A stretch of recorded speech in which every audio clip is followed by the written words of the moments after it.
ভাঙা আয়নায় মুখ দেখা এবং ভাঙা প্লেটে খাবার খেলে কি হয়?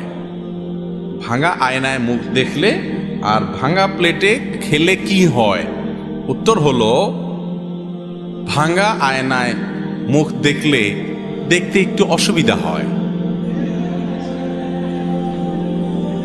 ভাঙা প্লেটে ভাত খেলে, কোনো কিছু খেলে ওই প্লেটের যেহেতু ভাঙা, এজন্য ওই খাঁজে ভাঁজে জীবাণু ময়লা লেগে থাকতে পারে, সেজন্য এটাতে খেতে অনেক সময় অরুচি হয়।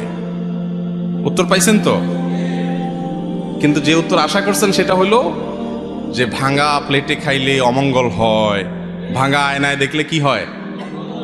ক্ষতি হয়।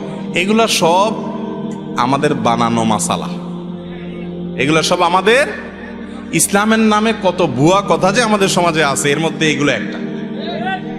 ভাই, যে বেচারার ভালো আয়না নাই, তার আয়নাটা ভেঙে গেছে, বেচারার আর টাকা নাই, আপনি ফতোয়া দিলেন কি ভাঙা আয়না মুখ দেখলে ক্ষতি হয়, তো বেচারা আর আয়না দেখতে পারলো না।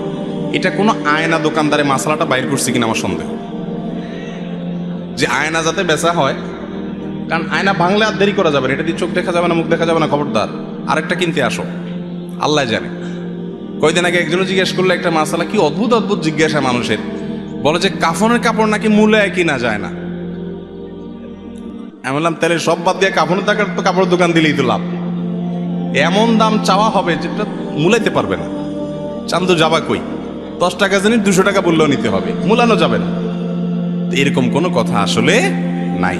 ভাঙা আয়না, এটাতে মুখ দেখলে কোনো অসুবিধা হবে না। আপনার দেখতে অসুবিধা হবে আসলে এতটুকু, এর বেশি কিছু না। আপনি মনে চাইলে দেখেন, মনে চাইলে নতুন একটা কিনেন, সম্পূর্ণ আপনার ব্যাপার।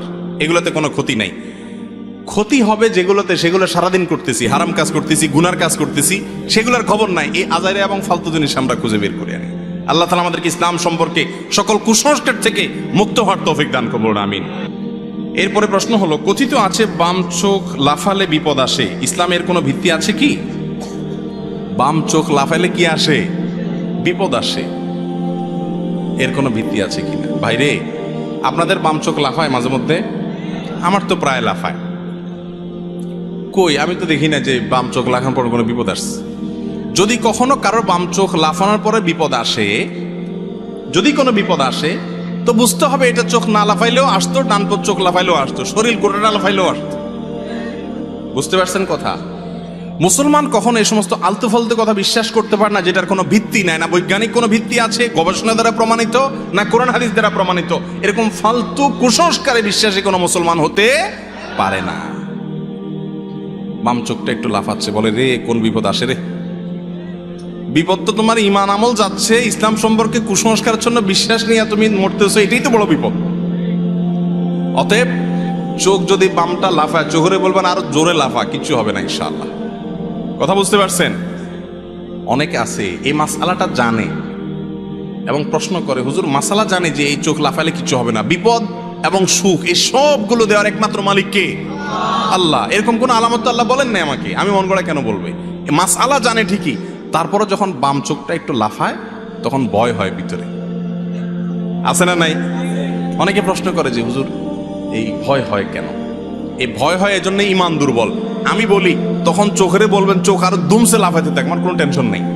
এরপর যদি কোনো বিপদ আসেও নিজেরে বলবেন যে অবশ্যই এই বিপদ আমার কপালে আগে থেকে লেখা ছিল, তাই আসছে। চোখের লাফানোর সাথে কোনো সম্পর্ক নাই। চোখ তোমার 14 গোষ্ঠী সহ একসাথে নাচতে থাকে, কোনো কিছু হবে না আমার ইনশাআল্লাহ। আল্লাহ তাআলা আমাদেরকে সমস্ত কুসংস্কার থেকে বেঁচে থাকার তৌফিক দান করুন।